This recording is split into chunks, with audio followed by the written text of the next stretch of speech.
நண்பர்களுக்கு வணக்கம். நான் வேல்முருகன் பேசுறேன். இந்த காணொலியில உடன்கட்டை ஏறுதலை பத்தி பார்ப்போம். உடன்கட்டை ஏறுதல்னா என்ன, யார் யாரெல்லாம் உடன்கட்டை ஏறினாங்க, உடன்கட்டை ஏறினவங்கள பொதுமக்கள் எப்படிலாம் பார்த்தாங்க அப்படிங்கிறத இந்த காணொலியில பார்ப்போம்.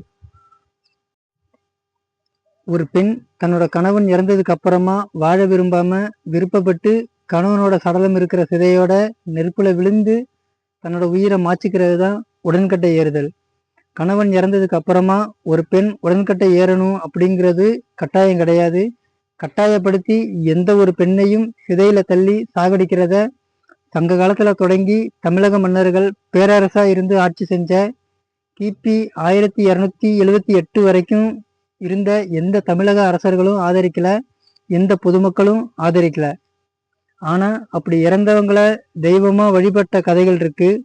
இன்னைக்கும் உடன்கட்டை ஏறின பெண்களுக்கான கோயில்கள் தமிழ்நாடு முழுக்க காணப்படுது. இந்த உடன்கட்டை ஏறுதலை பத்தின குறிப்புகள் சங்க இலக்கியமான புறநானூறுல பதிவாகி இருக்கு. ஒல்லையூர் தந்த பூதபாண்டியன் அப்படிங்கிற பாண்டிய அரசன் இறந்துடுறாரு. அவரோட மனைவியான பெருங்கோ பெண்டு அப்படிங்கிற பட்டத்தரசி உடன்கட்டை ஏறுறதா முடிவெடுக்கிறாங்க. அவங்க உடன்கட்டை ஏற போறப்போ அமைச்சர்கள், புலவர்கள் அப்படின்னு எல்லாருமே தடுக்கிறாங்க. அவங்களுக்கெல்லாம் பெருங்கோ பெண்டு அரசியார் பதில் சொல்ற விதமா ஒரு செய்யுள் பாட்டு அமைஞ்சிருக்கு. புறநானூறுல பாடல் 246ல இந்த பெருங்கோ பெண்டு அரசி பாடின பாடல் பதிவாகி இருக்கு. அடுத்து ராஜராஜ சோழனோட தந்தையான சுந்தர சோழன் இறந்தப்போ அவரோட மனைவியான பட்டத்தரசி வானவன் மாதேவியார் உடன்கட்டை ஏறினதா திருவலங்காடு செப்பேடுகள் மூலமா நமக்கு தெரிய வருது. அடுத்து ராஜேந்திர சோழன் இறந்தப்போ அவரோட பட்டத்திலவரசி வீரமாதேவியார் உடன்கட்டை ஏறினாங்க. இந்த வீரமாதேவியாரோட அண்ணனும் ராஜேந்திர சோழனோட படைத்தளபதியுமான மதுராந்தக பரகேசரி வேலன் அப்படிங்கிறவர் தன்னோட தங்கச்சி வீரமாதேவியார் ஆன்மா அமைதி அடையணுங்கிறதுக்காக ஒரு நீர்ப்பந்தல் அமைச்சாரு. இந்த செய்தி திருவண்ணாமலை மாவட்டம் பிரம்மதேசம் கிராமத்துல இருக்கிற சந்திரமௌலீஸ்வரர் கோயில் கல்வெட்டு மூலமா நமக்கு தெரிய வருது. அடுத்து முதலாம் பராந்தக சோழன் ஆட்சி காலத்துல கொடும்பாலூர் சிற்றரசர் வீர சோழ இளங்கோ வேளார் அப்படிங்கிறவர் இறந்து போனப்போ அவரோட மனைவியான கங்கமாதேவியார் உடன்கட்டை ஏறினாங்க.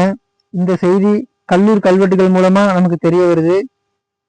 அடுத்து மூன்றாம் குலோத்துங்க சோழன் ஆட்சி காலத்துல ராஜ மலையகுல அரசன் அப்படிங்கிற சிற்றரசன் இறந்தப்போ அவரோட மனைவியான தெய்வ பெருமாள் அப்படிங்கிறவங்க உடன்கட்டை ஏறினாங்க. இந்த செய்தி தென்னார்காடு கோயில் கல்வெட்டுகள் மூலமா நமக்கு தெரிய வருது. இது வரைக்கும் நீங்க கேட்ட எல்லாமே அரச குடும்பத்து பெண்கள் உடன்கட்டை ஏறின குறிப்புகள். அரச குடும்பத்து பெண்கள் உடன்கட்டை ஏறினா அந்த நிகழ்வுகள் கோயில் கல்வெட்டுகள்லையும் செப்பேடுகள்லையும் பதிவாகி இருக்கும். அரச குடும்பத்து பெண்கள் மட்டும்தான் உடன்கட்டை ஏறினாங்களா அப்படின்னா அது மட்டும் கிடையாது. சாதாரண குடிமக்களா இருக்கிற பெண்களும் உடன்கட்டை ஏறினாங்க. எடுத்துக்காட்டுக்கு ஆணிரை கவர்தல், ஆணிரைகளை மீட்டு வருதல், அதாவது மாடுகளை எதிரிகள் கவர்ந்து செல்லுதல், அதனை மீட்டு வருதல், தன்னோட ஊரை எதிரிகள்டேந்து பாதுகாக்கிறது, சிங்கம் புலி கரடி மாதிரியான விலங்குகளோட சண்டை போட்டு வீரமரணம் அடைகிறது, மன்னரோட வெற்றிக்காக போர் செஞ்சு வீரமரணம் அடைகிறது, அரசன் போருக்கு போகும்போது அவர் வெற்றி அடையணுங்கிறதுக்காக தன்னோட கழுத்தை அறுத்துக்கிட்டு தன்னோட உயிரை மாற்றிக்கிறது, அதே மாதிரி அரசன் வெற்றி அடையணுங்கிறதுக்காக தன்னோட உடம்புல இருக்கிற 9 இரத்த நாளங்கள் அல்லது 9 நரம்பு நாளங்களை அறுத்துக்கிட்டு தன்னோட உயிரை பலி கொடுக்கிறது. அரசனுக்காக வாளாலேயோ கத்தியாலேயோ தன்னோட கழுத்தை அறுத்துக்கிட்டு தன்னைத்தானே நரபலி கொடுக்கிறது அரிகண்டம் அப்படின்னு அழைக்கப்படுது. அரி அப்படிங்கிற வார்த்தைக்கு அறுத்தல் அப்படிங்கிற அர்த்தமும் இருக்கு.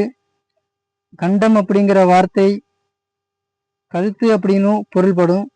ஐயப்பன் சாமிய மணிகண்டன் அப்படின்னும் சிவபெருமான நீலகண்டன் அப்படின்னும் சொல்றது எல்லாமே இந்த கழுத்தை அடிப்படையா வச்சுதான். அதே மாதிரி தன்னோட உடம்புல இருக்கிற 9 இரத்த நாளங்கள் அல்லது 9 நரம்பு நாளங்களை அறுத்துக்கிட்டு இறந்து போறத நவகண்டம் அப்படின்னு அழைக்கப்படுது. நவம் அப்படின்னா 9 அப்படின்னு அர்த்தம். கண்டம் அப்படின்னா உடம்போட ஒரு பகுதி அப்படின்னு அர்த்தம் இருக்கு. பூமியோட நிலப்பகுதிகளை கண்டம்னு சொல்றதும் இதனாலதான். பூமியில கண்டம் அப்படின்னா பூமியோட ஒரு பகுதி அப்படின்னு அர்த்தம். உடம்புல கண்டம் அப்படின்னா உடம்போட ஒரு பகுதி அப்படின்னு அர்த்தம். இந்த மாதிரி வீர செயல்களை செஞ்சு இறந்து போன போர் வீரர்களுக்கு நடுக்கல் நட்டு வச்சு வழிபாடு செய்வாங்க. இந்த போர் வீரர்கள் இறந்து போன துக்கம் தாங்க முடியாம இந்த போர் வீரர்களோட மனைவிகளும் எரியிற தன்னோட கணவனோட சிதை நெருப்புலையே விழுந்து இறந்து போவாங்க. போர் செஞ்சு வீரமரணம் அடைஞ்ச வீரர்களோட மனைவிகள் மட்டும்தான் உடன்கட்டை ஏறினாங்களா அப்படின்னா அது மட்டும் கிடையாது. இயற்கையாவோ அல்லது விபத்திலேயோ தன்னோட கணவர் இறந்து போனா துக்கம் தாங்க முடியாம கணவரோட சிதை நெருப்புலையே விழுந்து இறந்து போன பெண்களும் இருக்காங்க. இந்த மாதிரி உடன்கட்டை ஏறின பெண்களுக்கெல்லாம் தமிழ்நாட்டுல பல்வேறு பகுதிகளில் நடுக்கற்கள் நட்டு வச்சிருக்காங்க, கோயில்கள் கட்டியிருக்காங்க, மண்டபம் கட்டியிருக்காங்க, வழிபாடு செஞ்சிருக்காங்க, தெய்வமா வணங்கியிருக்காங்க. உடன்கட்டை ஏறின பெண்களுக்கான நடுக்கற்கள் சதிக்கல் அப்படின்னு அழைக்கப்படுது. உடன்கட்டை ஏறின பெண்களுக்கான நடுக்கற்கள் உடன்கட்டைக்கல் அப்படின்னு தான் அழைக்கப்படணும். அதுதான் சரி. ஏன் அப்படின்னா உடன்கட்டை ஏறுதலோட செயல்பாடு வேற, சதியோட செயல்பாடு வேற. சதியும் உடன்கட்டை ஏறுதலும் மாறுபட்ட வழக்கங்களை உடையது. அடுத்து உடன்கட்டை ஏறின பெண்களுக்கான மண்டபம் மாலையீடு அப்படின்னு அழைக்கப்படுது. மாலை அப்படிங்கிற வார்த்தைக்கு பெண் அப்படிங்கிற அர்த்தமும் இருக்கு. இந்த மாலையீடு மண்டபங்கள் தமிழ்நாட்டோட பல்வேறு பகுதிகளில் காணப்படுது. அடுத்து உடன்கட்டை ஏறின பெண்களுக்காக கட்டப்பட்ட கோயில்கள் மாலை கோயில்கள் அப்படின்னு அழைக்கப்படுது. இந்த மாலை கோயில்களும் தமிழ்நாடுகளில் இருக்கிற பல ஊர்களில் காணப்படுது. அடுத்து உடன்கட்டை ஏறின பெண்களை சீலைக்காரி, மாலைக்காரி, தீப்பாஞ்சி அம்மன், மாலையம்மன், மாலையடி அம்மன், மாலையீட்டம்மன், சதிதாய் அப்படிங்கிற பேர்ல அம்மன் சாமியா மக்கள் வணங்குறாங்க. அடுத்து உடன்கட்டை ஏறின பெண்களோட உடன்கட்டை கல் சிலை எப்படி செய்வாங்க அப்படின்னு பார்ப்போம். உடன்கட்டை ஏறின பெண்களை சுமங்கலியா தான் மக்கள் பார்த்தாங்க. அதாவது உடன்கட்டை ஏறின பெண்களை சுமங்கலியாக தான் கல்லா செதுக்குவாங்க. அதாவது கைகள்ல வளையல் அணிஞ்ச மாதிரியும் உடம்புல ஆபரணம் அணிஞ்ச மாதிரியும் ஒரு கையில அல்லிப்பூ வச்சிருக்கிற மாதிரியும் தான் செதுக்குவாங்க. உடன்கட்டை ஏறின பெண்களை சிலையா செதுக்கணும் அப்படின்னாக்கா அவங்க கையில அல்லிப்பூ வச்சா மாதிரி மட்டும்தான் செதுக்குவாங்க. அடுத்து உடன்கட்டை ஏறின பெண்கள் சுமங்கலியா தான் பொதுமக்களால பார்க்கப்பட்டாங்க. அவங்கள யாருமே கைம்பெண்ணா பார்த்ததில்ல. ஒரு சுமங்கலி பெண்ணுக்கு என்னென்ன கொடுப்பாங்களோ அது அத்தனையும் உடன்கட்டை ஏறின பெண் தெய்வத்துக்கு வச்சு வழிபடுவாங்க. தமிழ்நாட்டுல எந்த ஒரு பெண் தெய்வத்தையுமே சுமங்கலி பெண்ணாவும் தாய் மாதிரியும் தான் நினைச்சு வழிபடுவாங்க. அந்த தெய்வத்துக்கு வளையல், குங்குமம், பூ, பொட்டு, கண்டாங்கி சேலை, அப்படி இல்லைன்னா பட்டு சேலை இதெல்லாம் வச்சுதான் வணங்குவாங்க. அம்மை மாதிரியான நோய் இறந்து போன பெண் குழந்தைகளை மட்டும்தான் வளையல், பூ, பொட்டு, குங்குமம் இதோட சேர்த்து பாவாடை சட்டை வச்சு வணங்குவாங்க.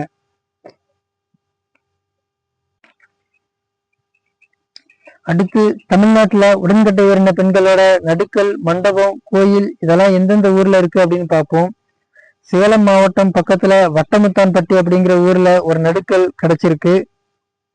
அடுத்து தூத்துக்குடி மாவட்டம் சங்கம்பட்டி கிராமத்துல 2 நடுக்கற்கள் கிடைச்சிருக்கு. அதுல முதலாவது கல் போர்ல இறந்து போன ஒரு வீரனுக்கான நடுக்கல்லு. 2வது கல் உடன்கட்டை ஏறின ஒரு பெண்ணோட நடுக்கல்லு.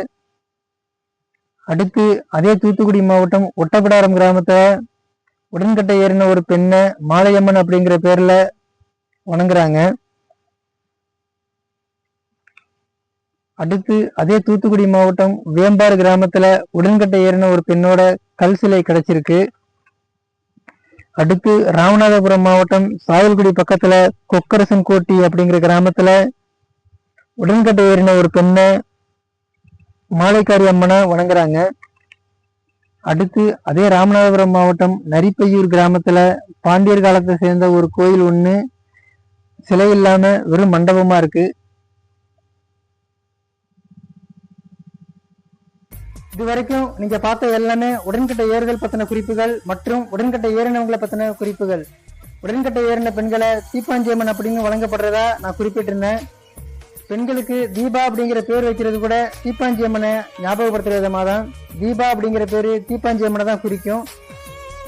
அன்னைக்கு இருந்த பெண்கள் ஏன் உடன்கட்டை ஏறினாங்க அப்படின்னா அன்னைக்கு இருந்த ஆண்கள் எப்படி அரிகண்டத்தையும் நவகண்டத்தையும் ஒரு வீர செயலா பார்த்தாங்களோ அதே மாதிரி தான் அன்னைக்கு இருந்த பெண்களும் உடன்கட்டை ஏறுதல ஒரு வீர செயலா பார்த்தாங்க. அன்னைக்கு மட்டும் இல்லை, இன்னைக்கு மட்டும் இல்லை, என்னைக்குமே தற்கொலைங்கிறது ஒரு தப்பான முடிவு தான். எந்த ஒரு தோல்விக்கும், எந்த ஒரு அவமானத்துக்கும், எந்த ஒரு துன்பத்துக்கும், எந்த ஒரு இழப்புக்கும் தற்கொலை ஒரு தீர்வாக அமையாது. நமக்கான மதிப்பையும் நமக்கான இலக்கையும் நம்ம வாழ்ந்தாதான் அடைய முடியும். நமக்கான வாழ்க்கையும் சரி, நமக்கான மரணமும் சரி, இந்த மண்ணுக்கும் மக்களுக்கும் பயனுள்ளதாக தான் அமையணும். அப்படி ஒரு வாழ்க்கை வாழ்றது தான் இந்த பிறவிக்கு கிடைக்கிற மிகப்பெரிய மதிப்பு. மீண்டும் அடுத்த காணொளியில் உங்களை சந்திக்கும் வரை உங்களிடமிருந்து விடைபெறுவது வேல்முருகன். வாழ்க தமிழ், வாழ்க தமிழ் தேசியம், வாழ்க தமிழ் தேசிய தலைவர் வேலுப்பிள்ளை பிரபாகரன் புகழ். நன்றி, வணக்கம்.